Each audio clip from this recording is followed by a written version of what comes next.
All right, moving on to the third passage.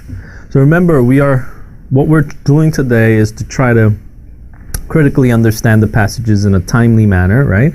And also orders are important, the accuracy is important. Remember, guessing can sometimes work too, right? But although we're not going to guess here, but what we're trying to do is guess in an educated manner, right? Okay, so same thing happens here. What we're going to, so remember, today's clips would be shorter than what was usually expected, because I'm not going to explain everything, but rather we're going to practice on these time saving manners, right? Okay, so 2.5 minutes. Remember that 2.5 minutes. Let's try and reading it. This passage adapted from the article India Resounding in New York. So I guess India's effect in New York. And then it says, when Bombay Dreams, a musical about making it in the Indian film capital known as the Bollywood, was imported from London to Broadway in 2004, it introduced some listeners to the madcap electricism of filmy, the song and dance numbers that punctuate Bollywood's sprawling musicals. Now you know what Bollywood is and how their how their movie comes out to be. There's always dancing and there's always that movie part of it, right? And then the last sentence, it says, we'll have to find it somewhere right there, so we'll read from that part, or this part. In New York's clubs, the sounds of Bollywood and other South American or South Asian fusions have been drawing crowds for years. So we're talking about how New York is captivated by the South Asians or South Asian or at least Indian music itself. As often happens, the music follows demographics or demographics right there, right? So what they're saying, demographics meaning different generations will bring in different music. For South Asian and Asian American musicians, producers, and disc jockeys who have been building their own scene in New York, the latest East-West hybrids are not just occasions for musical connections and experiments, right? It's not just that. I guess people like it. It says the New York wave of South Asian music was preceded by influential South Asian hybrids from England. So it's from England, and the hybrids came to New York from England. The music traveled to New York at such parties as DJ Rekha's Basement Bhangra. I don't know what that Bhangra means, right? But it started with Bhangra. And then it says A.R. Rahman, who wrote the songs for Bombay Dreams, is one of the top modern filmy composers, but also one of the most Western flavored, right? So this guy has written songs for Bombay Dreams, which is a musical. And then Iyer has collaborated with disc jockeys and Indian classical musicians as well as jazz improvisers. So I guess Iyer is another one of those people who's working for that thing or for that idea. And it says it's very trendy right now to be associated with all things South Asian, right? And then Iyer says, I don't know how long that's going to last, but I can't escape it. This is what I am, and I'm going to be with this forever, right? So this guy says this, and then that would be the end of it, right? Took us exactly about 2.5 minutes to at least skim through, or at least, getting the main ideas off of this passage. The passage is quite long, but we were able to get the idea, right? I mean, simple flow is that, Indian films are quite exciting, and Indian films or Bollywood films are quite, it's flourishing around the world, especially New York with its song and dance numbers, right? And then it says often happens music actually travels with demographics, meaning, depending on the generations, the music moves. And then it says, there are a lot of, requests and a lot of uprising of the South Asian music or Indian music in the music scene of New York. And then it says New York's wave Asian music was preceded by influential Asian hybrids that came from England. And then the music traveled to New York at such parties by these people. And this guy who was composing this, right, he's making a hybrid of the Western flavor and the Eastern flavors. And then Iyer, who was collaborating with disc jockeys, right, he's collaborating with different people, disc jockeys, Indian classical musicians, as well as jazz improvisers. And then it's very trendy right now. He doesn't know how long it's going to last, but he can't escape it. It's the trend. It's going to go, right? And I'm going to be with this forever. So that's the idea. You get the idea, right? 2.5 minutes. You got the idea, not the details, but at least the entire flow of the passage. Now, 21. Less than a minute, right? The passage devotes least attention to which of the following topics?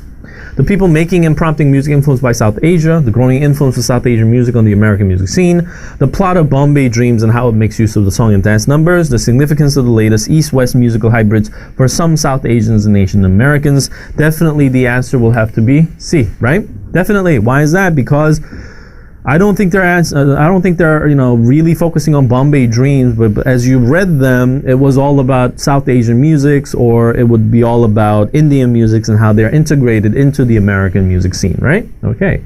Next, 22. Which of the following developments does the passage indicate occurred first chronologically? So first chronologically, so if you remember your top readings or topic readings, you know that there was some kind of a chronological order, right? So was it Bombay Dreams as US premiere, or is London bands merge Indian elements with punk, reggae, and hip-hop, or was it Studio Wizards developed a style known as the Asian Underground, or is it the Basement Bhangra Party starts in New York, right? So which one of these? So of course it has to be London, it has to be the London bands merging India, because it says that the hybrid music, or this music hype, came from England. Where did it say that? It said right here. The New York wave of South Asian music was preceded by influential South Asian hybrids from England, right? That's what it says. So that came first. So if we must, then, So if we must, then this came first. London came first, right? And then, of course, what came was probably this, right? The Basement Bhangra parties, and then that party brought to the Asian Underground, and then now the Bombay Dreams, because it's so successful and popular, the Asian music, the South Asian music, now the Bombay Dreams has hit US premieres, right? Definitely chronological. Next, 23. In the passage, who most directly expresses the opinion that South Asian musical hybrids have matured musically? Which one of those people directly expresses the opinion that South Asian musical hybrids have matured musically? So what you need to do is connect I don't think that is the idea, right? I mean, most definitely. So it's Iyer or Rekha or Rahman. So you need to know what they are and what they did. So, for example, we'll start with Rekha, right? Rekha, it is very urban, very New York, and that's what makes it exciting. Rekha, we're playing big room hip hop and a little bit of dancehall, as well as Bhangra, and the music has gotten a lot more intense. The drums are more pronounced. The production is much better. The music has come of an age, right? That's what he says. That's what Rekha says.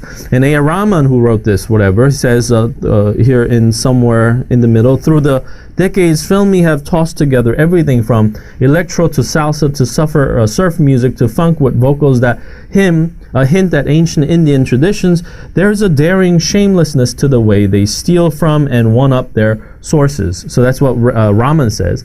And then Iyer says, where he collaborated with them, right? And then Iyer says something like, I went to hundreds of Indian music concerts, he says, without trying to pretend that I'm an expert on it, because that's something you have to devote your whole life to it. And it's a second language, something in my heart was really drawing me toward. It was really about trying to make sense of who I am. I'm not trying to recapitulate Indian music or pretend that I am playing Indian music. And then it says it's all trendy now, right? So which one of these people might have said something about, right? Might have said something about the opinion that the South Asian musical hybrids have matured musically? Definitely Rekha, right? Why is that? Because Iyer he's just saying that he's like a critic, right? He's saying he's thinking it's a trend that this will maybe not continue, but he's into it. Rahman, right? Rahman was just a guy who composed, right? He composed these, but Rekha was DJ, was playing underground New York clubs, and he's saying that these music have become so popular, right? So why is that? Let's read that. Rekha again. Rekha says very urban, very New York, right? He's saying the music has come of an age. The music has come of an age. Regular visitors include groups of young South Asians who participate in intercollegiate Bhangra dance competitions around the country. So what we're saying is that the music that we're making, or music that's made by South Asian musicians, or hybrids of it, has become much better, right? Much better. So this is the only guy who's saying, yeah, they've been matured enough so that US or people in US or demographics in US would like it, right? Okay. Next, viewed in the context of the passage, the word daring, shamelessness, steal, and one-up are most likely intended by author to convey a tone of what? A scorn, alarm, and indifference, or appreciation. In this case, it's appreciation. Why is that? Because although he says shamelessness, Indian music, or at least what they're saying is that Indian music is not just traditional music, but it's gotten It's gotten its roots from everything, from hip hop to to jazz and whatnot. So that's why he says the shamelessness and the steal and one up. But that doesn't mean he's saying, okay, it's a scornful disregard for the music, or is it an alarming, or is it indifference? But it is an appreciation, right? Appreciation as he appreciates the shamelessness of it, and then the way where the Indian music have been able to steal from different genres of music and one up the sources, right? So therefore, the answer will have to be appreciation. Remember, the whole passage is in appreciation mode, right? Remember that. Next, 25. According information about the quotation from Iyer in the passage best supports the conclusion that he what, right? We read that part. He emphasizes modern jazz harmonies over Indian rhythms in his composition and arrangements, or he considers himself an expert in Indian music after having attended hundreds of concerts where much music was played, or is it just now starting to explore American culture after years of studying the Indian music for his parents, or is it finds Indian music personally and professionally rewarding, though he doesn't feel he understands it fully, right? That might be the best answer. Why is that? Because he says, all right, I'm not an expert in this. He says, in the hopes of explaining this, he says, although he's not here it says it's a second language without trying to pretend that I am an expert on it, because that's something you have to devote your whole life to it. It's a second language. There's something in my heart was really drawing me toward. It was really about trying to make sense of who I am. I'm not trying to recapitulate Indian music or pretend that I am playing the Indian music. It says it's very trendy right now to be associated with all things South Asian, right? I don't know how long it's going to last, but I can't escape it because I am. I am what I am, and I'm going to continue to do it, right? So if that's the idea, or that's how he thinks about it, right? The best idea is he finds the Indian music personally and professionally. He does definitely, because he's an Indian, and he does look at it professionally as well because he plays Indian music. It's rewarding, though he doesn't feel he understands it fully. That's what he's saying, right? He's become very humble. Rest of the answer choices really don't make sense after reading that quotation from him, right? Okay. 26. The passage claims that collaborations between jazz and Indian musicians, the collaboration between the two groups, began no later than 1960s, but may have occurred earlier as well. Started before 1960s, the decade that saw the most collaborations, or ended in 1960s when hip-hop began using Indian rhythms, or couldn't have started before 1960s, the decade jazz was born, right? So what are we really talking about? The passage claimed the collaboration between jazz and Indian musicians. Now this is something of a background, but as well as something that you can find within the passage, right? So what we can say, where we can find that idea, right, is probably all you need to do is find 1960s, right? 1960s, right there, 1960s. So it says jazz musicians have been absorbing ideas and collaborating with Indian musicians at least since the 1960s. Hip-hop was latched onto Indian rhythms as well in New York clubs, the sounds of Bollywoods and others, and blah, blah, blah, blah. So 1960s saw maybe the collaborations, right? So if that's the idea, then what should be your answer? Began no later than 1960s, but may have occurred earlier as well. Started before the 1960s, the decade that saw the most collaborations, or ended in 1960s when hip-hop began using Indian rhythms, or couldn't have started before the 1960s, the decade jazz was born. The answer, of course, is began no later than 1960s, but may have occurred earlier as well, because that's what he's saying.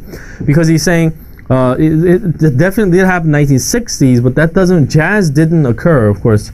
It says decade jazz was born. What are we talking about? It wasn't 1960s. It was earlier than that. Maybe 1910s and 20s. Earlier, the swing music and then the jazz and so on and on and on, right? So that's not it. Started before the 1960s decade, so the most collaborations? No, not really. 1960 didn't really, before the 1960s, didn't really see the collaborations.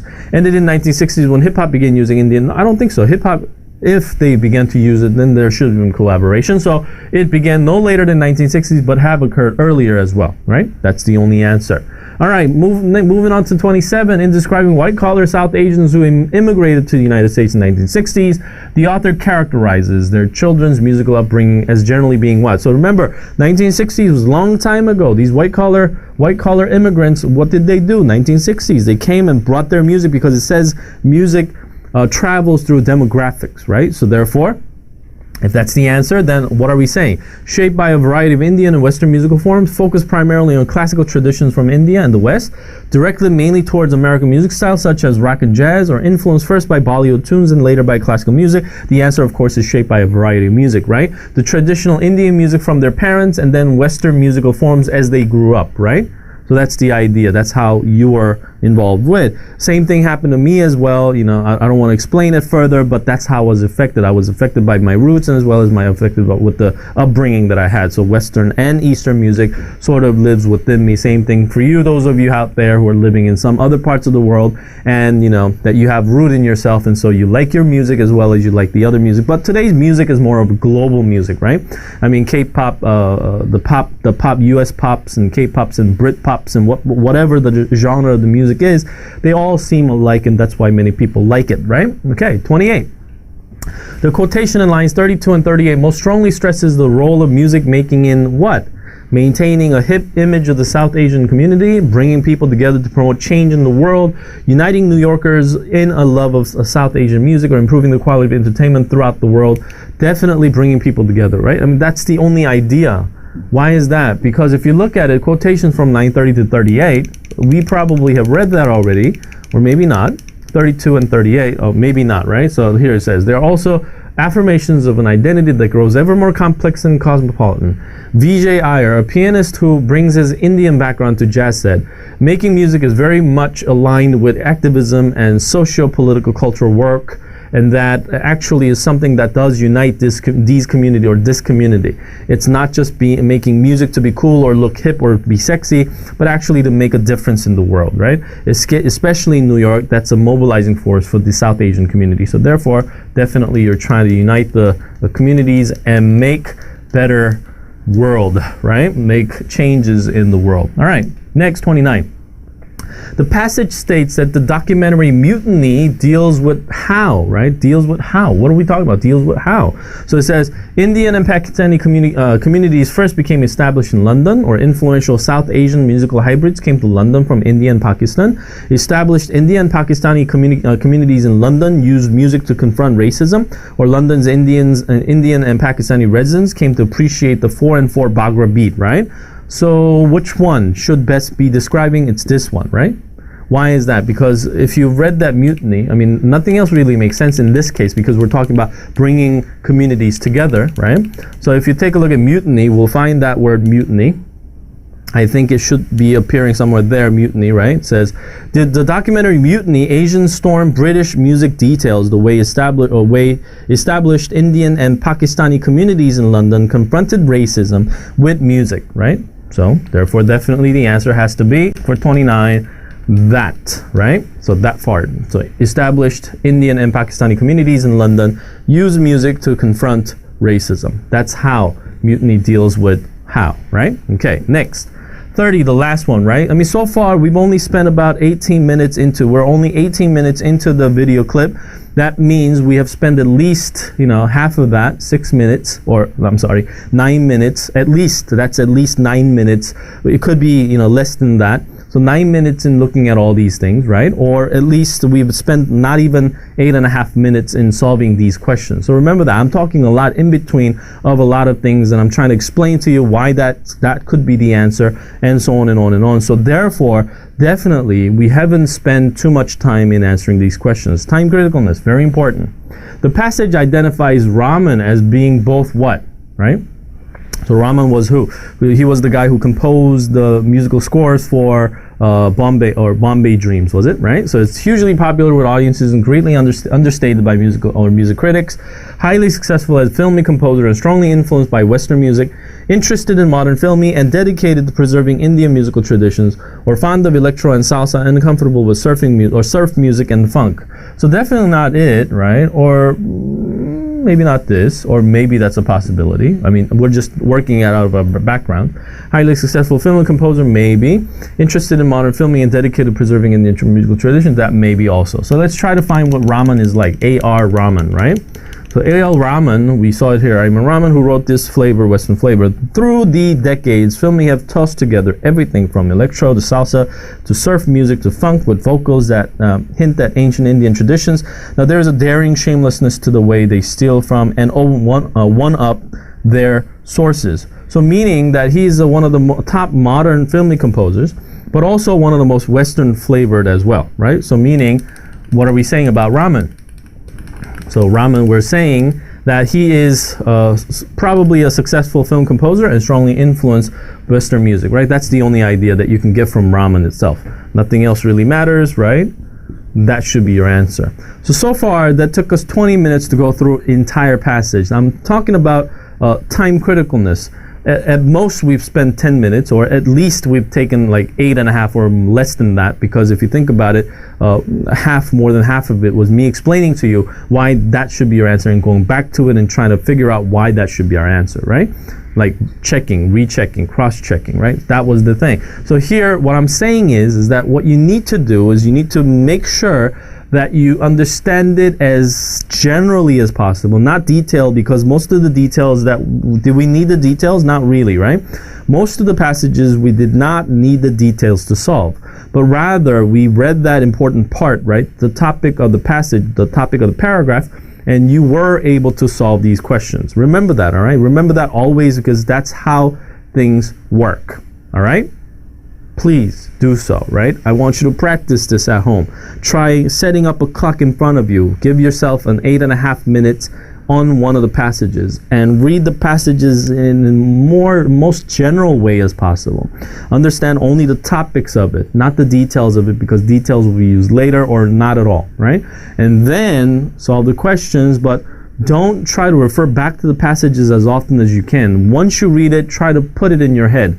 Memorize it at least, right? Try to imprint that into your head so that you don't have to go back to it, refer back to the passage, but rather you solving it with the knowledge that you've gained from reading the topics. Because remember, we're not reading the entire passage. That's going to take you more than 3, 4 minutes, or 3, 4, or 5 minutes, right? So we're not doing that. We're only spending a couple minutes in reading the necessary topics, and those topics should stick to your head, right? And so when the question asks you to go back, and you can go back to the exact places and find the exact answers or exact spots for that answer to appear, right?